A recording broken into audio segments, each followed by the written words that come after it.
اهلا بيكم في فيديو جديد من فيديوهاتنا. فيديو النهارده هنتعلم مع بعض ازاي نجمع اي حاجه، لا نجمع ناونز بس يكون اخرها واي. طيب هتعمل ايه لما تشوف ناون اخره واي؟ سهله جدا، هتبص على الليتر اللي قبل الواي. طب لو لقيته فاول حرف شرير تعمل ايه؟ خلاص هو حرف شرير وبيعمل لنا مشاكل بقى واحنا عايزين نريح دماغنا، نعمل ايه؟ نحط الليتر اس وخلاص. زي ايه ده؟ ثواني، هما مين الفاولز اصلا؟ الاي والاي والاي والاو واليو.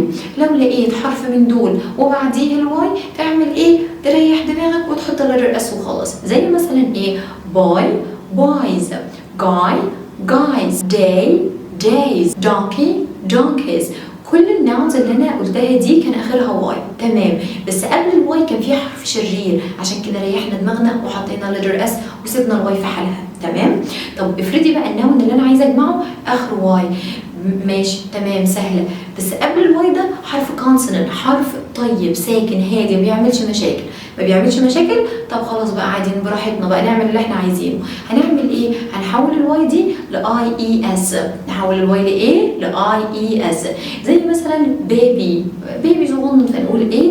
بيبيز، بيبي بيبيز، بارتي بارتيز، فاميلي families، country countries. افرضي انا عايزه اجمع ناون اخره letter F. بالراحه كده عندي قاعده سريعه ازاي اجمع الاسامي اللي اخرها letter F او F E. لو لقيت الناون اخره F او F E تحول الاف او الاف E دي ل V E S. تحولهم لايه؟